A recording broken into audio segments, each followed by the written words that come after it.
dalam kekristenan itu apa sebenarnya? Itu harus jelas. Dalam mengiring Yesus itu nyari apa? Di dalam melayani Tuhan itu nyari apa? Yesus ingin tahu, makanya dia bertanya, apa yang kamu cari? Kata mereka kepadanya, Rabi, artinya guru, di manakah engkau tinggal? Di sini ada jawaban. Dan tepat seperti pertanyaan murid itu tadi, sebagai kerinduannya.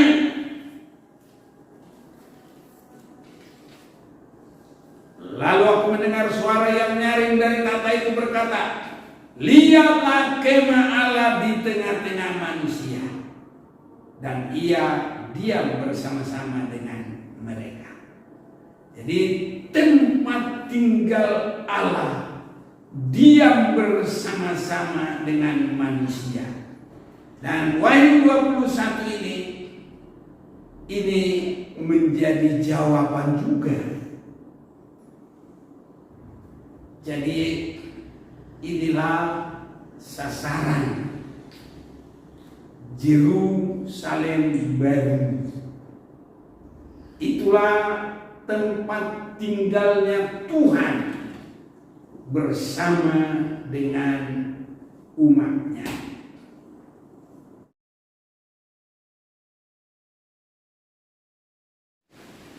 Kita bersyukur kepada Tuhan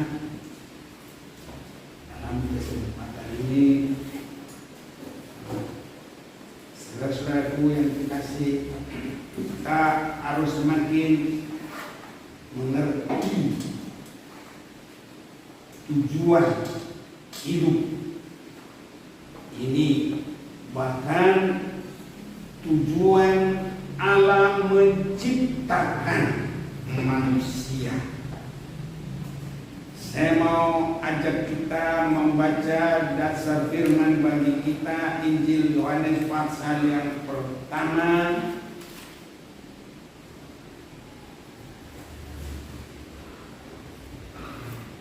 mulai ayat 37. Saya bacakan. Kedua murid itu mendengar apa yang dikatakannya itu, lalu mereka pergi mengikuti Yesus. Tapi Yesus menoleh ke belakang. Dia melihat mereka bahwa mereka mengikut Dia, lalu berkata kepada mereka, apakah yang kamu cari?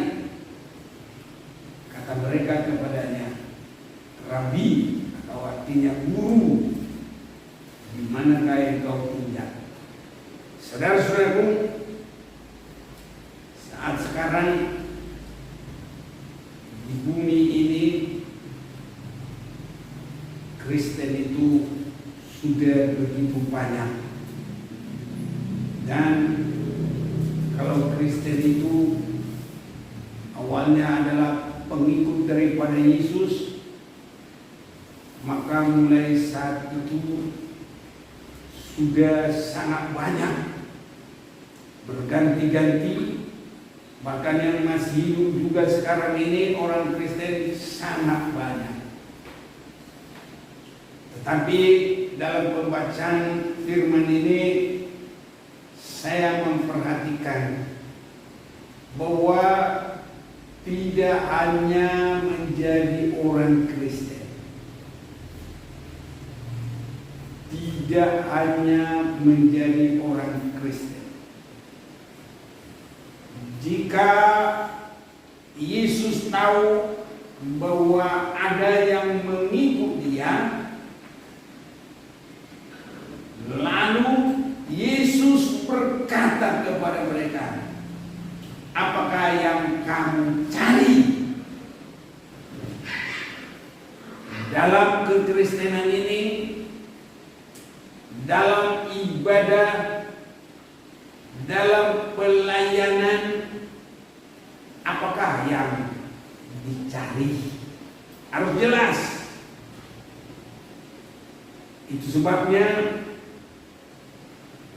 bila mendapat kesempatan membangun gereja besar, ada banyak anggota di sana, tapi itu belum cukup. Bangun gereja banyak jemaat itu bagus, tapi harus diperhatikan apa yang dicari. Nah, dalam kekristenan itu apa sebenarnya? Itu harus jelas. Dalam mengiring Yesus itu nyari apa? Di dalam melayani Tuhan itu nyari apa? Yesus ingin tahu, makanya dia bertanya, apa yang kamu cari? Padahal dia sudah tahu orang mengikut dia. Yesus sudah tahu ada orang mengikut dia. Nah, Yesus menoleh ke belakang, melihat mereka mengikut dia. Mestinya tinggal nunggu atau langkah diperlambat supaya sama-sama, baru sama-sama jalan. Tapi kalau ini tidak. Yesus bertanya, apa yang kamu cari? Jadi pertanyaan ini juga tidak hanya dulu, selama ada orang Kristen. Jadi orang Kristen itu cari apa? Jadi pelayanan itu cari apa? Layanan yang begitu banyak, mulai dari mungkin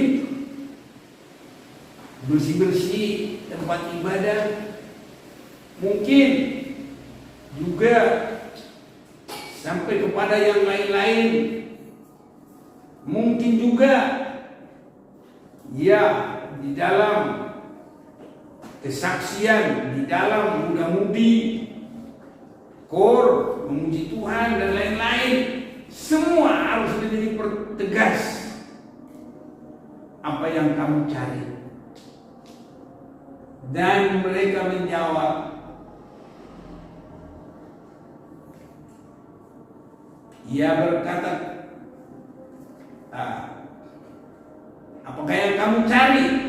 Kata mereka kepadanya, Rabi, artinya guru, di manakah engkau tinggal? Saya lihat jawaban ini rupanya inilah perjalanan semua Alkitab yang tertulis. Saya mau ajak kita membaca ini di dalam kitab Wahyu pasal yang ke-21 ayat yang ketiga. Lalu aku mendengar suara yang nyaring dari tahta itu berkata, lihatlah kemah Allah di tengah-tengah manusia, dan ia akan diam bersama-sama dengan mereka. Mereka akan menjadi umatnya, dan ia akan menjadi Allah mereka. Ini kitab Wahyu sudah bagian yang terakhir. Wahyu ada 22 atau ya 22 pasal, maka pasal yang ke-21 di sini ada jawaban. Dan tepat seperti pertanyaan murid itu tadi, sebagai kerinduannya.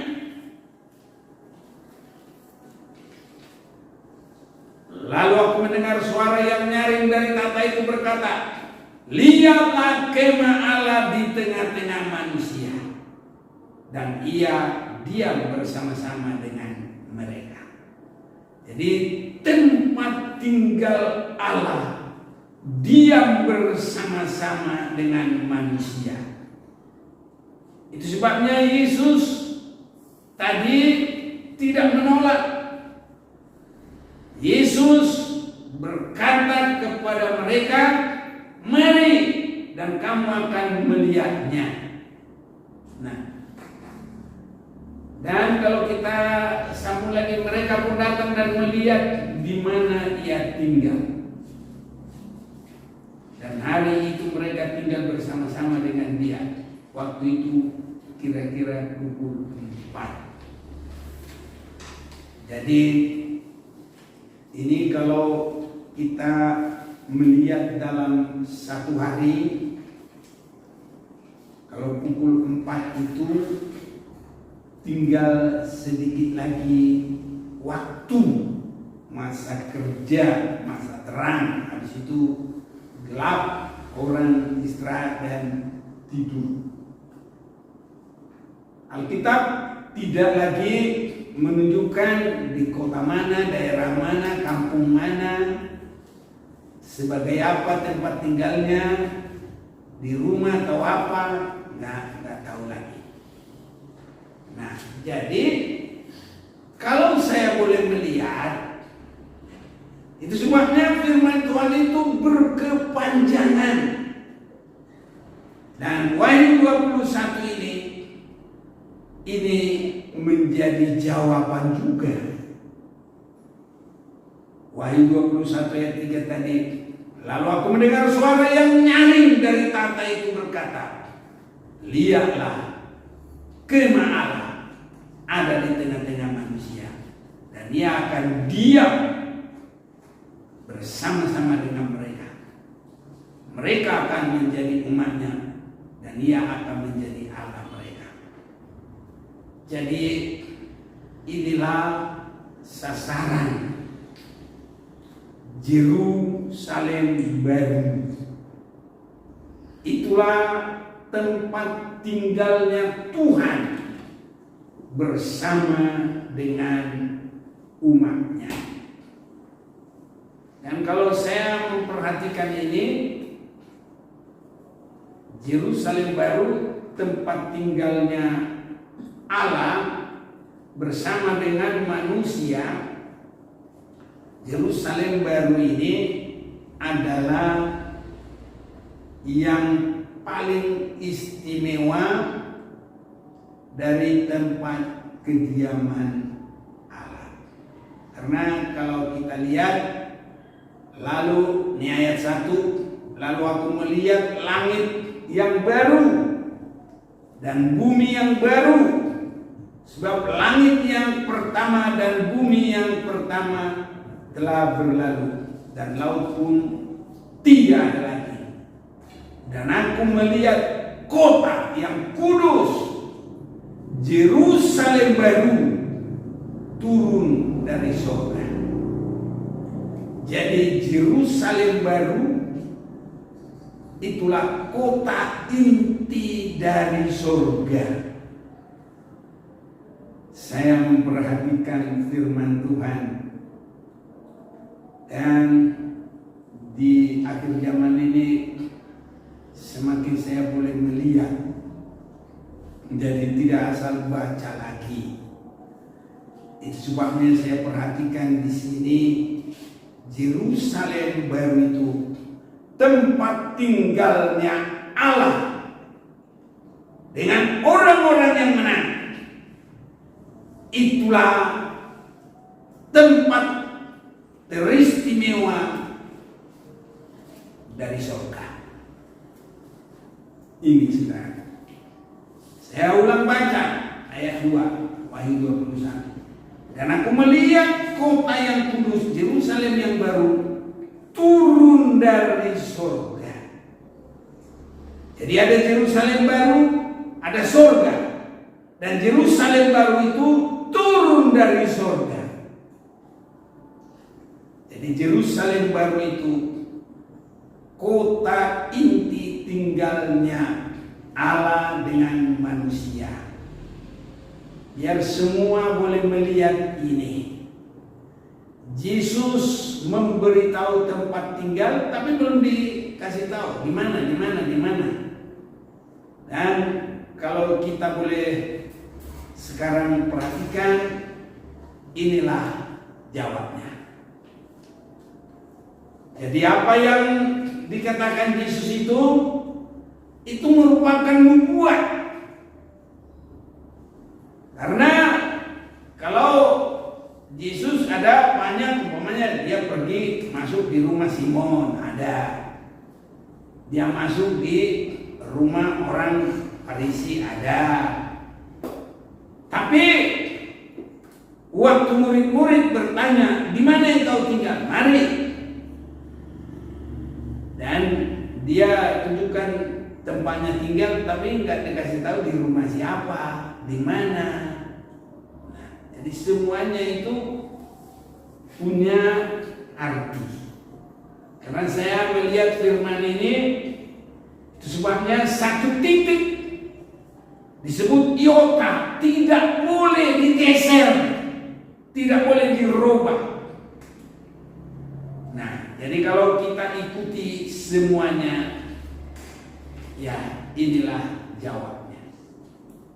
Biarlah ini sasaran kekristenan kita. Karena Judas saja lama pun dia melayani Tuhan, mengikut Tuhan, tetap sasarannya duit, uang.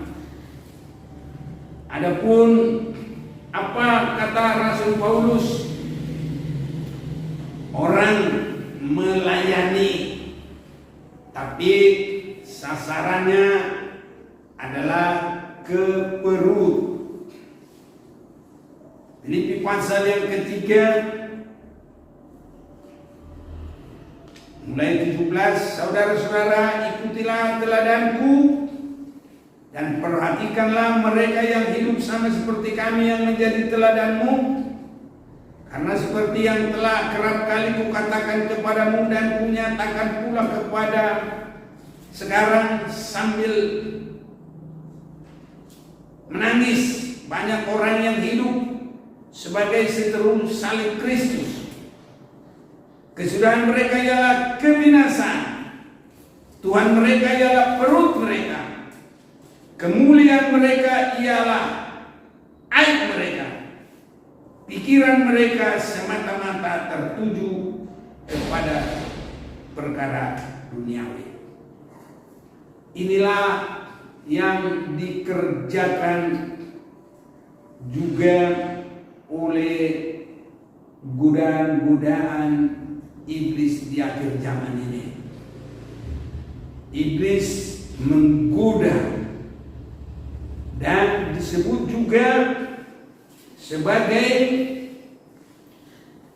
Babel, dan disebut juga sebagai ibu dari pelacur.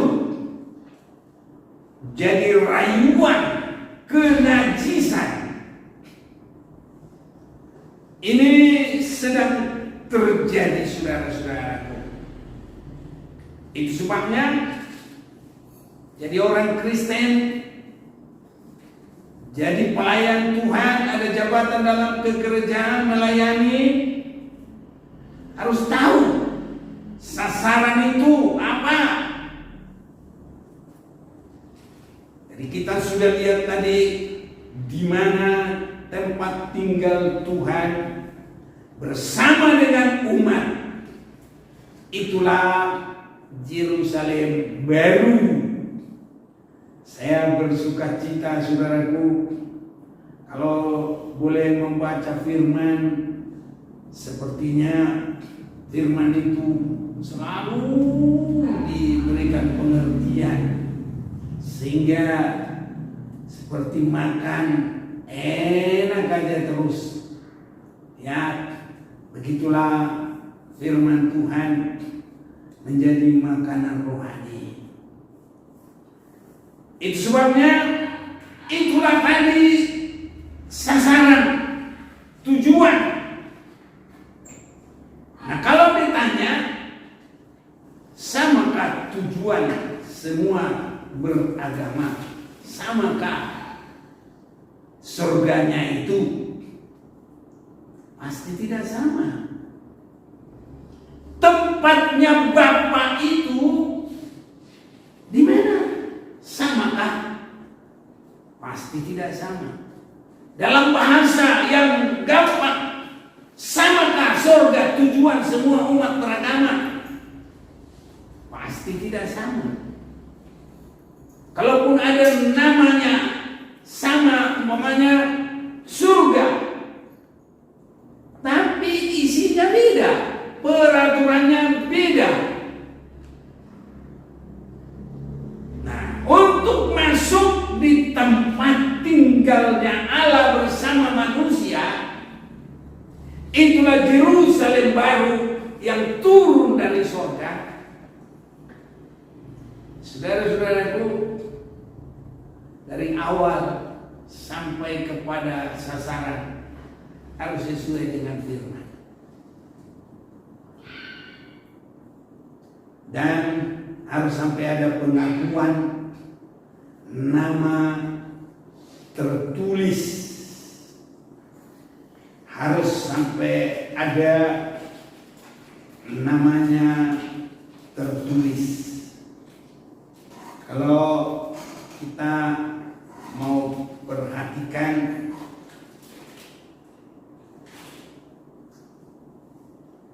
dalam pasal 21 ini ayat 27, tetapi tidak akan masuk ke dalamnya sesuatu yang najis atau orang yang melakukan kekejian atau dusta, tapi hanya mereka yang namanya tertulis di dalam kitab kehidupan anak domba. Jadi, saudaraku, bukunya itu juga tidak sembarang buku. Jadi kitab kehidupan anak domba mengena dengan Yesus. Itu sebabnya Yohanes 14 ayat 6, Yesus berkata, "Akulah jalan, kebenaran dan hidup. Tidak ada seorang yang sampai ke Bapa." Kalau kita sambung, tinggal bersama dengan umat tanpa melalui aku, kata Yesus. Jadi Bapa yang kita cari dalam Wahyu pasal yang ke-21 tadi, tempat tinggal Allah bersama manusia. Itulah tempat yang paling istimewa dari surga. Karena Yerusalem baru itu adalah istimewa dari surga turun. Oh, kita ini kalau semakin memperhatikan dan benar-benar kita di dalamnya adalah kehidupan yang sangat beruntung. Pantas, saudara-saudaraku, dalam gereja mula-mula orang-orang martir di dalam Tuhan, ada yang dimasukkan di dalam kayu, dipaku, digergaji. Ada yang dimasukkan dalam penggorengan yang minyaknya mendidih, tapi tidak mati-mati. Heran, saudara-saudaraku. Ada yang sampai disalib dan dia berkata, "Saya tidak mau disalib, kepala saya ke atas seperti Tuhanku. Biarlah kaki saya yang di atas, kepala saya di bawah." Pantas orang itu berani, saudaraku, karena janji Tuhan ya dan amin. Dan sasaran yang dituju itu adalah hal yang luar biasa. Ya, semua pandangan mata kita tertuju ke sana. Jangan hanya yang sementara ini, uang lah, ketenaran dunia lah, ya kesenangan dunia lah. Mau berapa lama itu? Kalau Tuhan berkata, apa kamu cari? Nanti kalau pas kita cari duit, apa kamu cari? Kalau pas cari ketenaran. Hati murid-murid itu tadi tepat. Apa kamu cari? Di mana, guru? Di mana engkau tinggal? Pas. Jadi kita di akhir zaman ini harus sampai tempat Allah tinggal bersama umatnya di Yerusalem baru adalah kota istimewa turun dari surga. Jadi intinya surga itu adalah di Yerusalem baru. Jadi orang yang sampai situ adalah yang namanya tertulis dalam kitab kehidupan anak domba.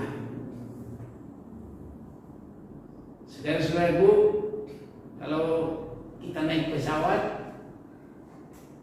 asal kita sudah bayar pakai uang kontan, pakai online, dan nama kita udah terdaftar di sana, ya, walaupun kita belum berangkat, tapi nanti kita akan diterima check in, kita akan diterima boarding, kita akan diterima duduk di pesawat sesuai dengan nomor. Ya, kalau kita beli yang bisnis, mungkin hanya 8 atau 6 satu pesawat. Bagus saudaraku, ya. Jadi kita semuanya harus sampai benar-benar terdaftar dalam buku kitab anak domba. Buku kehidupan kitab anak domba. Jadi pertamanya harus menerima penyucian darah anak domba. Ini daftar pertama saudaraku, bertobat, dan itu juga disebut lahir baru. Nah, tapi jangan pikir asal Yesus sudah menyucikan dosa, kita lahir baru langsung diam. Tidak. Cerita saya bayi 5 tahun, yang dia sudah lahir 5 tahun, 5 kilo saudaraku, orang yang lihat gemes. Tapi nanti kalau sudah 5 tahun masih 5 kilo, 10 tahun, 20 tahun, nanti lama-lama bayi 5 kilo.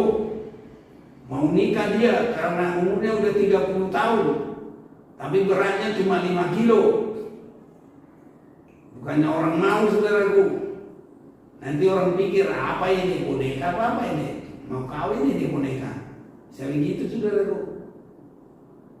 Jadi lahir baru atau menerima penyucian, kematian Yesus melahirkan kita menjadi manusia yang baru. Yang lama sudah berlalu, kekurangan dosa kita sudah disucikan.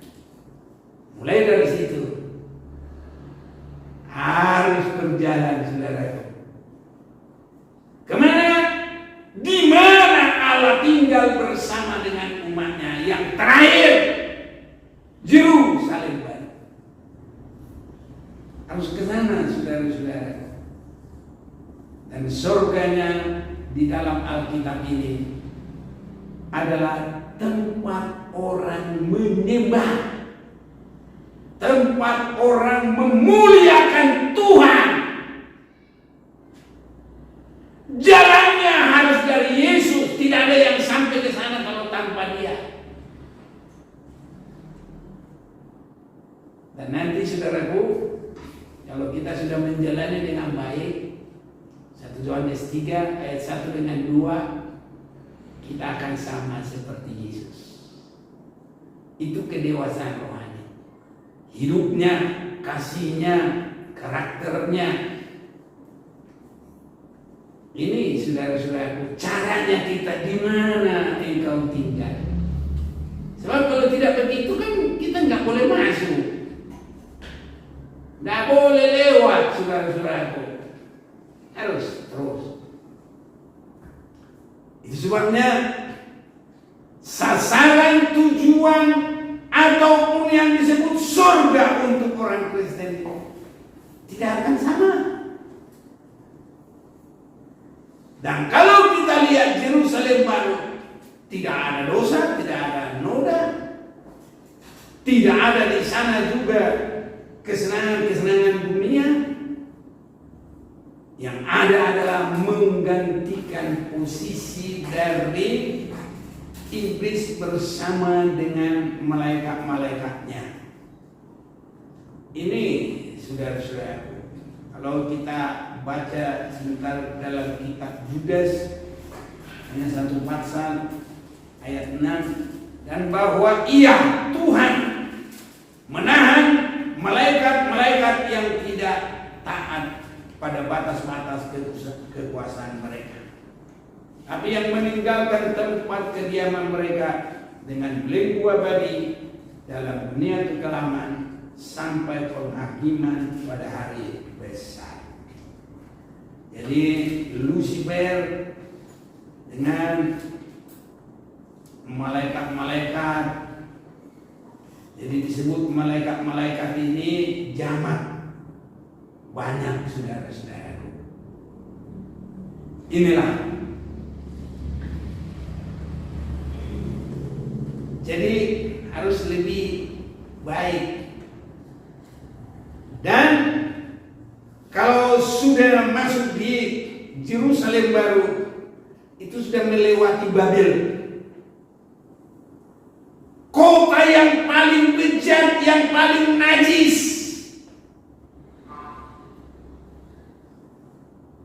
Itu sebabnya Babel itu disebut perempuan yang menduduki raja-raja semua manusia di dunia ini. Jadi artinya menduduki itu menguasai, saudara-saudara. Sama dengan bahasa kita, Indonesia diduduki oleh Belanda 300 tahun lebih. Nah, ini diduduki, dikuasai, saudara. Jadi perempuan pelacur itu menunjuk pintarnya menggoda. Itu termasuk godaan rohani nabi palsu, supaya orang jatuh dalam kecemaran. Jadi nanti tidak bisa lagi masuk dalam tempat tinggalnya Allah.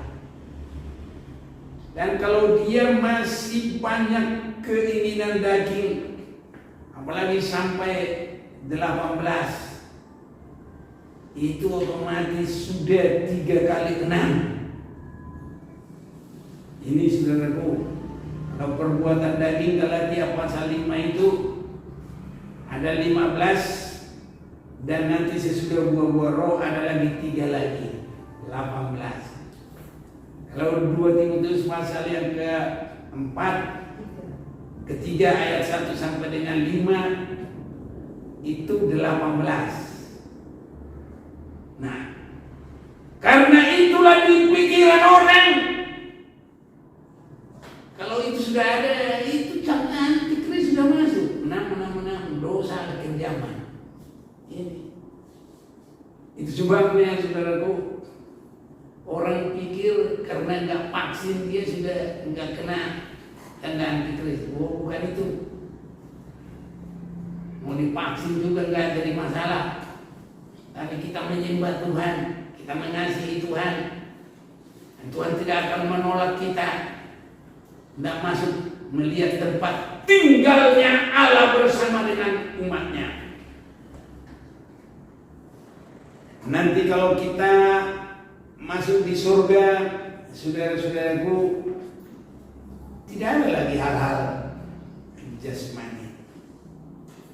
Itu sebabnya sewaktu Yesus masih ada di dunia ini, ada saja saudara-saudaraku orang-orang Saduki yang mencobai Yesus.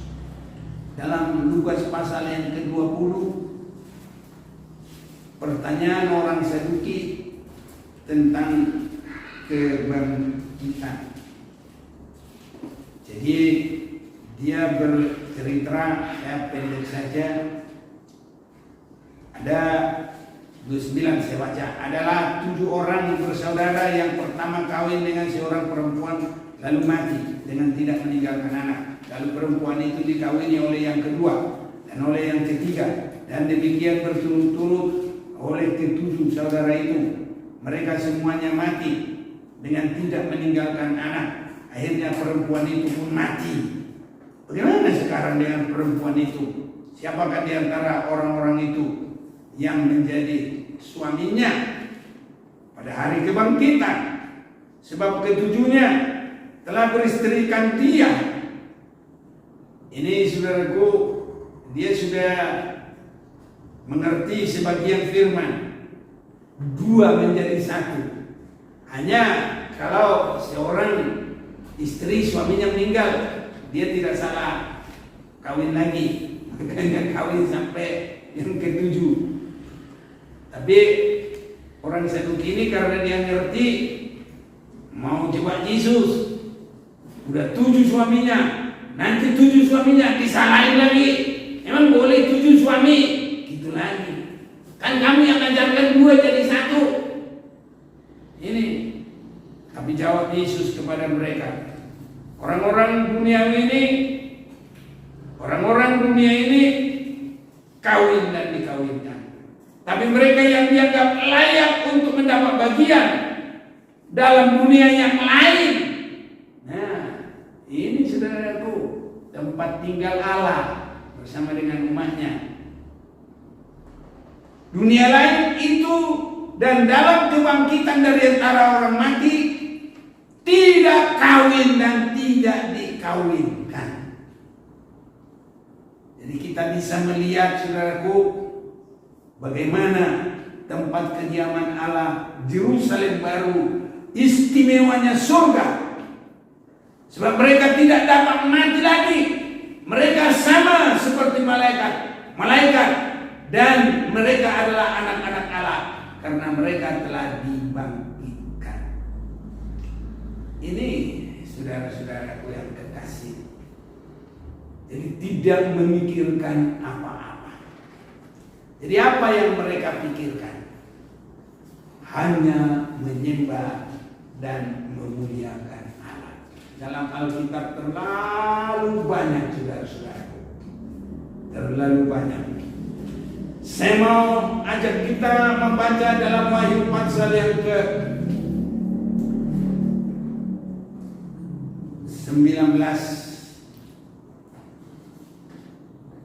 Haleluya yang kedua.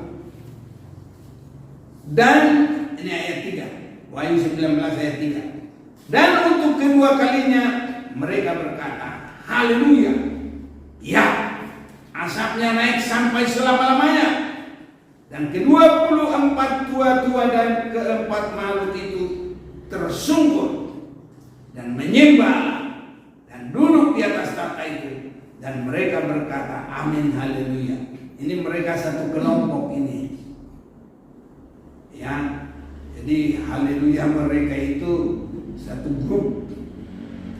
Maka kedengaranlah suatu suara dari tahta itu, pujilah Allah kita, hai kamu semua hambanya, kamu yang takut akan Dia, baik kecil maupun besar. Jadi semua saudara-saudaraku hanya memuliakan Allah. Itu sebabnya malam hari ini juga kita mau bergumul menyembah Tuhan. Sebelum di surga kita bisa penyembah yang benar. Itu bagaikan kita juga memiliki kelayakan untuk di surga.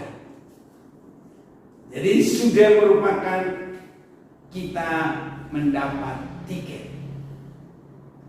Jadi hati kita, tangan kita itu menunjuk perbuatan, dahi kita menunjuk pemikiran, biar hanya untuk menyembah dan memuliakan Tuhan. Tidak ada saudara-saudaraku yang kita harus ambil. Dan kalau kita pun melihat orang yang bertemu Tuhan di dalam menyembah Tuhan, di dalam tempat kediaman Allah, mereka luar biasa menyembah dan memuliakan Allah. Untuk kita datang menyembah, saya akan baca lagi Wahyu pasal yang keempat, mulai ayat 8. Dan keempat makhluk itu masing-masing bersayap 6 sekelilingnya, dan di sebelah dalamnya penuh dengan mata, dan dengan tidak berhenti-henti mereka berseru siang dan malam, Kudus, kudus, kuduslah Tuhan Allah yang Maha Kuasa, yang sudah ada dan yang ada dan yang akan datang. Dan setiap kali makhluk-makhluk itu mempersembahkan puji-pujian dan hormat dan ucapan syukur kepada Dia yang duduk di atas tahta itu. Nah, ini tempat tinggal Allah dengan manusia tadi. Dan yang hidup sampai selama-lamanya. Maka tersungkurlah ke-24 tua-tua itu di hadapan Dia yang duduk di atas tahta itu. Dan mereka menyembah Dia yang hidup sampai selama-lamanya. Dan mereka melemparkan mahkotanya di depan tahta itu sambil berkata. Jadi melemparkan mahkota, walaupun sudah ada keberhasilan, walaupun sudah ada ya kerohanian, tapi itu tidak dipertahankan. Lempar, hanya memberi kemuliaan kepada Tuhan. Mereka melemparkan mahkotanya di depan tahta itu sambil berkata, Ya Tuhan dan Allah kami, Engkau layak menerima puji-pujian dan hormat dan kuasa, sebab Engkau telah menciptakan segala sesuatu, dan oleh karena kehendak-Mu semuanya itu ada dan diciptakan. Jadi kalau kita rindu tempat kediaman Allah bersama manusia di tempat yang istimewa, Yerusalem baru turun dari surga, tempat kediaman Allah dan manusia. Mari kita menyembah Tuhan dengan sungguh dan memberikan pujian kemuliaan bagi Dia. Tidak memikirkan yang lain-lain. Sekarang kalau masih memikirkan dunia, ketenaran, uang, kacau semuanya. Tapi kalau sudah memikirkan menyembah Allah, aman, damai, sejahtera, dan kita dihentak. Mulai dari terima penyucian darah Yesus, baru kita berjalan. Akulah jalan kebenaran dan hidup, dan sampai di akhir itu kita sama seperti Yesus. Itu artinya berjalan. Dan orang yang sama seperti Yesus itu hidupnya, itu yang layak di surga kekal selama-lamanya. Mari kita menyembah Tuhan. Kita sungguh menyembah